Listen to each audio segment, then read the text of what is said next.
Hello my dear student, welcome to SV chemistry. बच्चों, आज हम पढ़ेंगे क्लास 11th में जनरल ऑर्गेनिक केमिस्ट्री का एक इम्पॉर्टेंट टॉपिक ज्योमेट्रिकल आइसोमेरिज्म। ये टॉपिक बेटा बहुत इंपॉर्टेंट है। एग्जाम में जनरली यहाँ से क्वेश्चन आपको मिलता है और वो कैसे क्वेश्चन होते हैं वो हम पहले ज्योमेट्रिकल आइसोमेरिज्म को समझते हैं, उसके बाद हम इस पर बेस्ड क्वेश्चन कैसे आते हैं उन्हें भी डिस्कस करेंगे। सो बेटा, ज्योमेट्रिकल आइसोमेरिज्म क्या है? इसमें सेम मॉलिक्यूलर फॉर्मूला होता है बट डिफरेंट स्पेशियल अरेंजमेंट होता है बच्चों। तो वहां पर जो आइसोमर बनते हैं उन्हें हम ज्योमेट्रिकल आइसोमर कहते हैं और इस फिनोमेना को हम ज्योमेट्रिकल आइसोमेरिज्म कहते हैं। कैसे आइडेंटिफाई करते हैं हम ज्योमेट्रिकल आइसोमेरिज्म को और कैसे इसके स्ट्रक्चर बनाते हैं, उसके लिए बेटा दो कंडीशन है। उन दो कंडीशन को हम सबसे पहले समझते हैं, उसके बाद हम इसके एग्जाम्पल को समझेंगे। सो बेटा, कंडीशन फर्स्ट जो है हमारी वो ये है कि ज्योमेट्रिकल आइसोमेरिज्म में एक तो रिक्वायरमेंट होती है हमें डबल बॉन्ड की। किसकी? डबल बॉन्ड की। यानी कि जहां पर डबल बॉन्ड होगा वहां पर ज्योमेट्रिकल आइसोमेरिज्म होगी और ये double bond carbon between carbon ही हमें जनरली मिलता है। और रिंग में भी ज्योमेट्रिकल आइसोमेरिज्म होती है। कंडीशन नंबर फर्स्ट हो गई हमारी कि कार्बन डबल बॉन्ड कार्बन होना चाहिए या फिर रिंग होगी उसमें ज्योमेट्रिकल आइसोमेरिज्म होगा। सेकंड कंडीशन जो है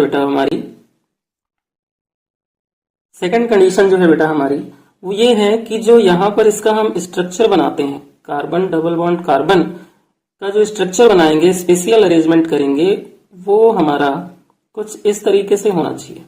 ये जो अपर साइड के दोनों कार्बन के बॉन्ड हैं इन पर सेम ग्रुप अटैच्ड हो सकते हैं, और जो लोअर वाले हैं इन पर भी सेम ग्रुप अटैच्ड हो सकते हैं, है ना। यानी कि ये दोनों जो हैं वो सेम हो सकते हैं, बट ये दोनों सेम नहीं हो सकते, है ना। Do not same. इस पॉइंट को बेटा आपको याद रखना है, ये बहुत इंपॉर्टेंट है कि एक कार्बन पर upper and lower side same group नहीं होंगे, डिफरेंट कार्बन पर अपर साइड में सेम ग्रुप हो सकते हैं। यानी कि ऊपर वाले सेम ग्रुप हो सकते हैं but right side up and down में या left side up and down में सेम ग्रुप नहीं हो सकते। तो बेटा ये दो कंडीशन यहां पर हमें फॉलो करनी है, उसके बाद आपको ज्योमेट्रिकल आइसोमेरिज्म में कोई प्रॉब्लम नहीं आएगी। अब एग्जाम्पल से हम समझते हैं कि अगर कोई एग्जाम्पल हमें गिवन है तो उसके हम ज्योमेट्रिकल आइसोमर कैसे बनाएंगे। फॉर एग्जाम्पल यहां पर हमने लिया HOOC bond CH, double bond CH, single bond COOH। ये एक हमने एग्जाम्पल लिया और इसके हमें बनाने हैं ज्योमेट्रिकल आइसोमर। सो बेटा यहां पर क्या करेंगे, C डबल बॉन्ड C हम लिखेंगे। ओके, इस कार्बन की वैलेंसी कितनी होती है? 4 होती है। और यहां पर COOH लगाएंगे हम, यहां पर भी हम COOH लगाएंगे क्योंकि दोनों ही कार्बन पर COOH लगा हुआ है और इन दोनों कार्बन पे क्या लगा हुआ है? एक H भी लगा हुआ है। तो ये इसका क्या हो गया? स्ट्रक्चर हो गया। अब इसी स्ट्रक्चर को हम एक तरीके से और ड्रा कर सकते हैं। C, यहां पर क्या कहा था मैंने कि स्पेशियल जो होता है डिफरेंस होता है। तो अब देखो यहां पर क्या है कि ये तो COOH एज इट इज रहेगा और दूसरा वाला COH ग्रुप यहां पर आ जाएगा और ये H यहां पर है और एक H यहां पर आ जाएगा। तो इसके बेटा क्या है कि दो ज्योमेट्रिकल आइसोमर बने, है ना। एक को हमने बोला सिस फॉर्म, एक हमारा क्या हो गया? सिस फॉर्म हो गया और एक हमारा हो गया ट्रांसफॉर्म। तो ये हमारा जो है ये सिस हो गया और ये हमारा हो गया ट्रांस, ठीक है ना। अब यहां पर सिस फॉर्म और ट्रांसफॉर्म में क्या डिफरेंस आया बेटा? तो जो सिस है बेटा ये हमारा क्या है? मैलेइक एसिड है। क्या है? मैलेइक एसिड है। और जो ट्रांसफॉर्म है ये हमारा क्या है बेटा? फ्यूमेरिक एसिड है। ये हमारा क्या है? फ्यूमेरिक एसिड है।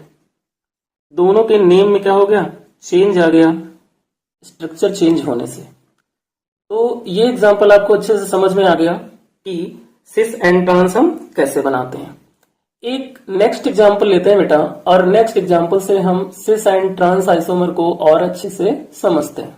ओके, सो यहां पर बेटा हम एक एग्जांपल ले रहे हैं, Cl CH double bond CH Cl, इसके हमें बनाने हैं सिस एंड ट्रांस। तो क्या करना है, पहले ये मिड वाले पार्ट को हमें चेक करना है।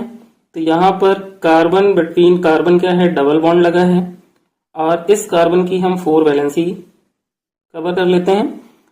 इसी कार्बन पे एक Cl लगा हुआ है, एक इस पे Cl लगा हुआ है, एक H लगा हुआ है और एक H लगा हुआ है। तो ये हमने इसकी सिस फॉर्म बना ली, समझ में आ गया।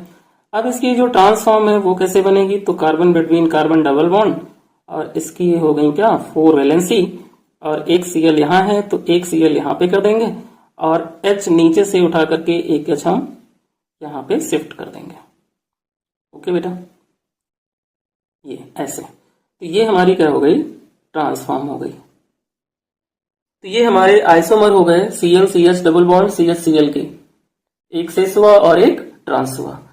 सिस फॉर्म में अगर हम इसका आयुपेक नेम लिखें तो ये होगा हमारा सिस 1,2 डाइक्लोरोइथीन, और इससे हम लिखेंगे ट्रांस 1,2 डाइक्लोरोइथीन, है ना। अब हम बेटा समझते हैं ज्योमेट्रिकल आइसोमेरिज्म की फिजिकल प्रॉपर्टीज, यानी कि सिस एंड ट्रांस में क्या डिफरेंस है, और वो जो डिफरेंस हैं उन्हीं पे बेस्ड क्वेश्चन एग्जाम में आपसे पूछे जाते हैं। तो केयरफुली ध्यान से समझिएगा। सबसे पहला जो डिफरेंस है वो है बेटा डाइपोल मोमेंट का। किसका, डाइपोल मोमेंट का। तो बेटा डाइपोल मोमेंट जो है वो क्या है, वेक्टर क्वांटिटी है। क्या है, वेक्टर क्वांटिटी है। तो यहां पर क्या है कि सिस फॉर्म में जब कार्बन से क्लोरीन की तरफ पोलराइजेशन होगा और यहां कार्बन से क्लोरीन की तरफ पोलराइजेशन होगा, तो कार्बन पे पार्शियल पॉजिटिव और Cl पे पार्शियल नेगेटिव चार्ज जनरेट होगा। तो यहां पर हमें वेक्टर क्वांटिटी मिलेगी जो कि कुछ इस तरीके से होगी, है ना। अब इस वेक्टर क्वांटिटी का रिजल्टेंट जो होगा वो यहाँ पे होगा, है ना, कहीं ना कहीं यहाँ पे इसका रिजल्टेंट होगा, यानी कि जो इसके लिए डाइपोल मोमेंट होगा वो 0 नहीं होगा, वो 0 नहीं होगा। और जब ये 0 नहीं होगा बेटा तो ये कैसे होंगे, पोलर होंगे, यानी कि सिस आइसोमर जो होते हैं वो क्या होते हैं, पोलर होते हैं। क्लियर हो गया। ट्रांस की बात करें तो ट्रांस में क्लोरीन मोर इलेक्ट्रोनेगेटिव है, अपनी तरफ इलेक्ट्रॉन पुल करेगा, और यहाँ पे भी। तो ये क्या हुए बेटा, ये हुए हमारे अपोजिट वेक्टर, है ना।